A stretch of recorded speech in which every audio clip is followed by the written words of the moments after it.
বরাক উপত্যকা থেকে রাজস্থানে পাচারের পর 3 কিশোরীকে কাছাড় পুলিশ উদ্ধার করতে সক্ষম হয়েছে। শিলচরে এক সাংবাদিক সম্মেলনে কাছাড়ে পুলিশ সুপার নোমাল মাহাতা একথা জানিয়েছেন। তিনি জানান, কাটিগড়ার গুমরা চা বাগান এলাকার 2 এবং শ্রীভূমি জেলার পাথারকান্ডের আরও এক কিশোরীকে উদ্ধার করা হয়েছে রাজস্থান থেকে। এই ঘটনায় জড়িত মূল অভিযুক্ত লীলারামকে গ্রেফতার করে শিলচরে আনা হয়েছে। অন্য 2 অভিযুক্ত রূপালী দত্ত এবং গঙ্গাগঞ্জ পলাতক বলে জানান তিনি। নোমাল মাহাতা জানান, কাটিগড়ার গুমরা চা বাগান এলাকার ওই কিশোরীর বাবা গত 24 জানুয়ারি কালাইন থানায় এফআইআর দায়ের করে রূপালী দত্ত এবং গঙ্গা গুঞ্জোর বিরুদ্ধে। কিশোরীর বাবা পুলিশে জানিয়েছিলেন তার মেয়ে সহ প্রতিবেশী আরও এক কিশোরীকে চাকরির প্রলোভন দিয়ে অজ্ঞাত স্থানে নিয়ে যায় রূপালী এবং গঙ্গা। এর মধ্যে একজন পালিয়ে বাড়িতে এসে সব কথা খুলে বলে অভিভাবকদের কাছে তাদের জোর করে অপরিচিত ব্যক্তির সঙ্গে বিয়ের জন্য বাধ্য করা হয়েছিল। এই তথ্য পেয়ে কালাইন পুলিশ এক মামলা দায়ের করে তদন্তে নামে। পুলিশ জানতে পারে কিশোরীকে রাজস্থানে আটকে রাখা হয়েছে। পরে কাছাড় পুলিশের 4 জনের একটি বিশেষ দলকে রাজস্থানের জয়পুরে গ্রামীণ এলাকায় পাঠানো হয়। সঙ্গে নিয়ে যাওয়া হয় বাড়িতে পালিয়ে আসা ওই কিশোরীকেও। সেখানকার পুলিশের সহযোগিতায় পাচারকারীর কবল থেকে অন্য কিশোরীকেও উদ্ধার করা হয়। অন্যদিকে শ্রীভূমি জেলার পাথারকান্ডি থেকে নিখোঁজ আরেক কিশোরীকে উদ্ধার করা হয়েছে। পুলিশ সুপার নোমাল মাহাতা জানান, অসম পুলিশের একটি দল স্থানীয় ভাষায় কথা বলার সময় তাদের কাছে সাহায্যের জন্য একটি মেয়ে ছুটে আসে এবং সে জানায় তাকেও একইভাবে পাচার করা হয়েছে। পরে ওই কিশোরীকেও উদ্ধার করেছে পুলিশ। এদিকে এই ঘটনায় জড়িত প্রধান অভিযুক্ত লীলারামকে গ্রেফতার করে শিলচরে আনা হয়েছে। তবে রূপালী দত্ত এবং গঙ্গা গাঞ্জোর 2 মহিলা এখনো পলাতক। পুলিশ সুপার নোমাল মাহাতা জানান, অপরাধী জড়িত সব অপরাধে এবং অসম জুড়ে ছড়িয়ে থাকা তাদের এজেন্টের গ্রেফতার না করা পর্যন্ত তারা মামলাটি বন্ধ করবেন না। ব্যুরো রিপোর্ট, আজকের বরাক। সুধীর দর্শক, খবরটি দেখার আগে আপনারা আমাদের আজকের বরাক ইউটিউব সাবস্ক্রাইব এবং ফেসবুকে ফলো করতে ভুলবেন না কিন্তু। কিছুদিন আগতে কালাইন থানাত এটা মোকৰ্দমা ৰুজু হয়।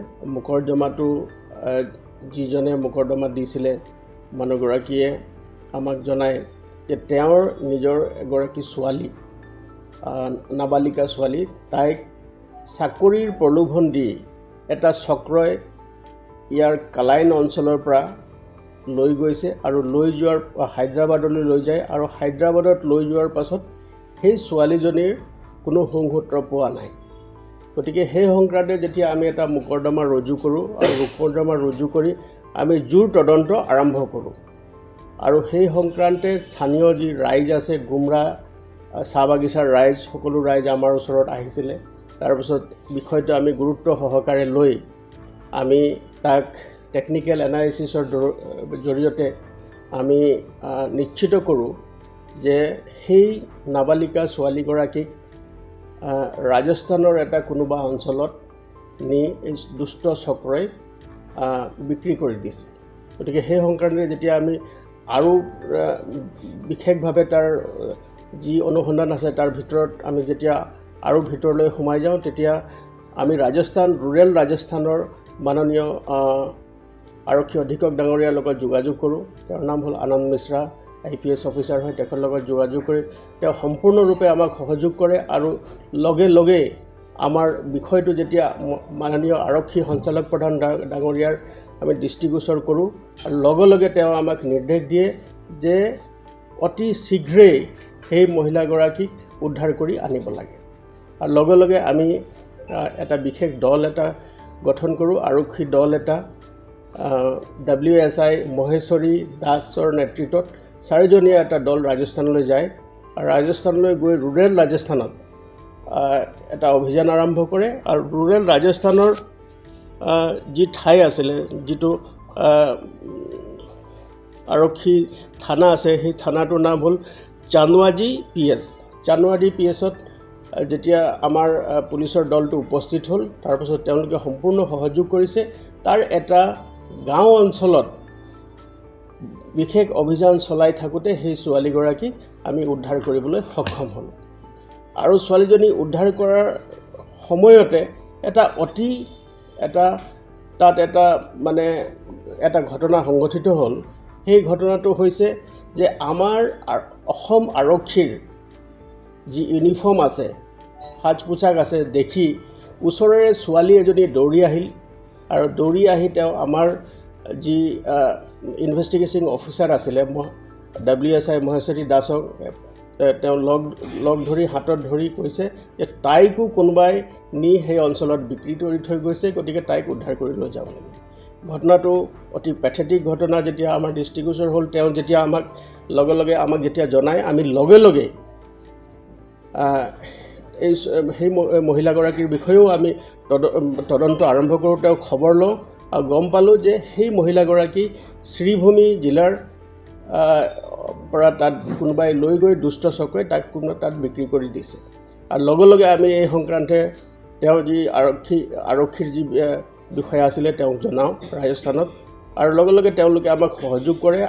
আমাৰ 2জন এডিশ্যনেল এছপিৰ নেতৃত্বত এই মহিলাগৰাকী, যিগৰাকী পৰৱৰ্তী কালত পোৱা গৈছিলে, তাইৰ থকা অঞ্চলত শ্ৰীভূমিত আমি যোগাযোগ কৰোঁ আৰু তাৰ পৰা আমি তথ্য লাভ কৰি সেই ছোৱালীজনীকো লগত লৈ তাৰ মাননীয় আদালতত আমি তেওঁলোকক